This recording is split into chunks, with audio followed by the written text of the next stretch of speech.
both young. Fabrizio Romano on his YouTube. Ruud Van Nistelrooy is getting closer to signing as new coach in Eric Ten Hag's staff.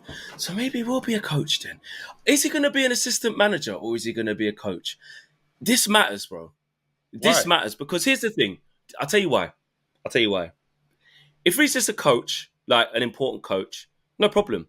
So that means that maybe Mitchell van der Gaard does stay as Eric's number 2 and you got Thingy there. But then you've got McLaren who's an assistant. You've got Mitchell van der Gaard as assistant. You've got a big character like Ruud who's assistant or coach. I just want to see what the specific role is. Because it matters. If Mitchell van der Gaard leaves, they're not just going to go, Mitchell van der Gaard, you got a dip. Eric, you stay. And now Ruud is your number 2. Because if they do that and he stays, it does show a little bit like you got told, hold that. Like, this is what we're doing. And you just have to accept it. That doesn't usually go down well. Someone said it on the show this morning. It's true. What number 1 do you know that gets a new number 2 unless that guy has left to go take another job or they leave together? Yeah. It doesn't usually happen. Doesn't usually happen, bro. Wait, how was... That's your guy. It's your guy, bro. Think about it. How was Bill saying about his guy when he left? Because this guy left our second season, innit? Yeah, and it mixed it up. And I don't think he was able to treat... I can't remember the name of him.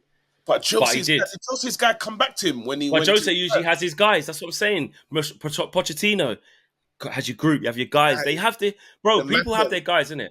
But don't get me wrong. With Sir Alex, we kept changing number 2s all the time, so it's not foreign. Klopp lost his guy as well. Yeah, but Pep Linders was with him the whole time. He only left him because he just left. Pep Linders was with him the whole time. What's the guy that looks like the fake Jurgen as well? Is that Pep Linders? I think that's Pep Linders, yeah. So anyway, there's one that looked like him in the thing. Oh no. The Huddersfield, Wagner. Yeah. David Wagner. But he had his guy, bro. People have their guys with them and they go, bro. It's big boy pants. It's big boy pants. Do you want the Man United job? Yes or no, bro? Listen, you got to look at your guy and say, Mitchell, this is not what I wanted for you, bro. But end of the day, this is the big time, bro. It's cutthroat business.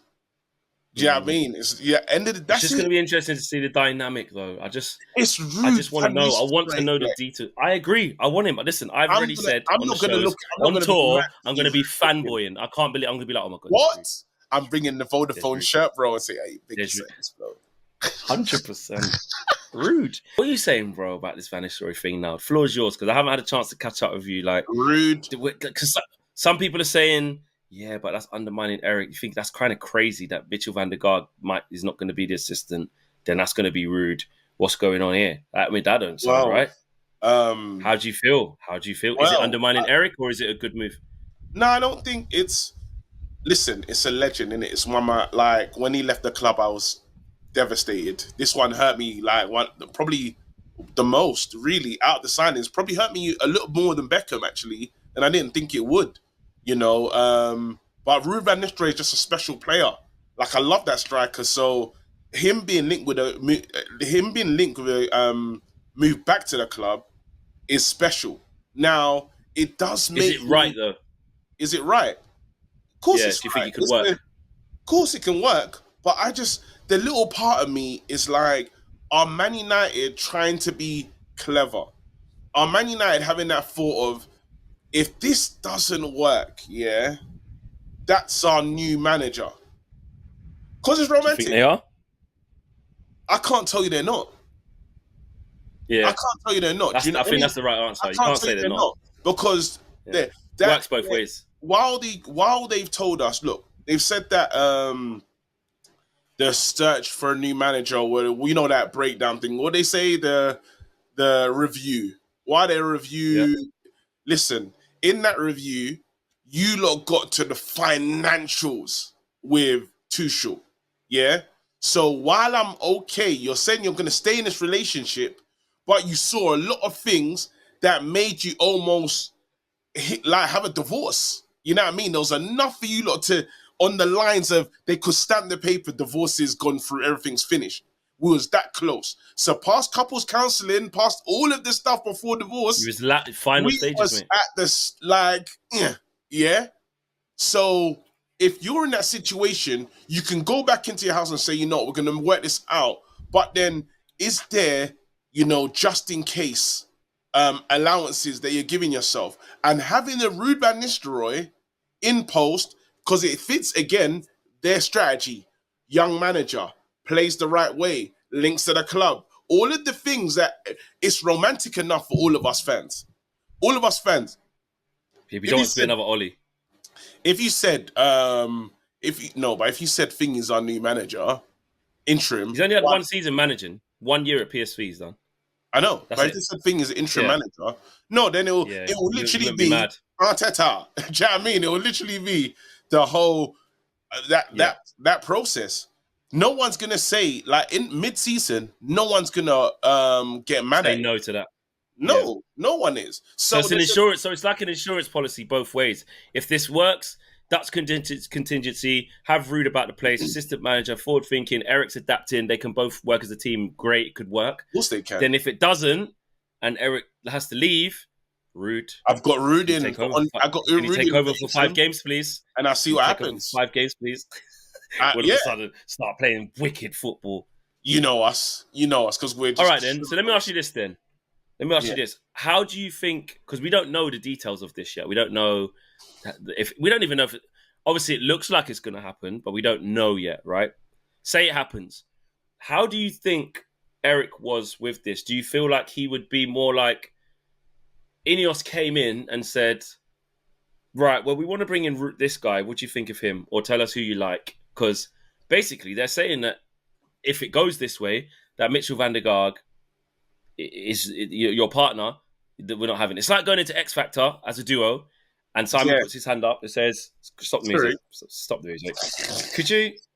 What would be absolutely fantastic? Could you, if you just leave the room, could you sing? Could you just give us that on your own? Could you just give us that on your own? No, but and the partner has to walk off, bro. No, but I know, but and then the friend has to go. Come on, man! I want you to do it. Come on, you can do it. Don't worry." And guess what happens? And in the background, you hear that Westlife song. I never no Westlife. Is it S Club said I never had a dream come true. That's when you know you're getting free. That's when you know you're getting selected. Bro, it's X Factor settings where they say you're better as a single. I'm just doing it for you're my better dog. as a single. So basically, Mitchell van der Gaag might get kicked to the side, and Eric's still staying. So what does that look like? Has he been undermined? I think because that's not a normal situation. Your number 2 has to go, but you stay. No, but Flex, this is where this gets really interesting, Flex. I think a lot happened that they haven't divulged to us. And when he said that they had, because of the standards weren't really set at the club, it was these two that had to get things cooking. And I don't know who was the good guy and who was the bad guy. Maybe Mitchell could have been the bad guy. And for the club to move on forward in the right way, they're saying, well, look, he has to go. With the review, they asked the players about everyone, right? Surely there could have been an issue with Mitchell. Who knows? But they're saying, look, he's got to go. And again, number 2's change. We've seen it at Man United. How many number 2s have we seen for Sir Alex? If it's Brian, we had Carlos Queiroz. Who else is in it? Brian Kidd, Carlos Queiroz. Steve McLaren. I can't remember. Rennie Monestein. Rennie. We call him the cone guy, the one that does and then what's his name? Josh pretends to be him all the time. Was he a number 2? Josh pretends to be him, man. That's really gonna annoy us. Who does Josh pretend to be? Oh man. And then Mike Phelan. Mike Phelan. Yeah. Mike Phelan. Yeah. There you go. This is what I'm saying. A lot of number 2s. It does keep changing up. Yeah, you're right. So Alex didn't just have the same one. Yeah. Sure. So it's normal. And it's not like, obviously he's had a job before. He tried to manage before. I just wish that he knew that he was gonna get kind of like cold. Say he could have, like the Ajax job. I know they're looking at him for the Ajax job, but he turned that down. There was one time that he turned that down because, well, he enjoyed what he was doing at Man United. So I just hate the fact that other people lose out on opportunities when they weren't a part of our long term plans. Like, could have let him know a bit sooner.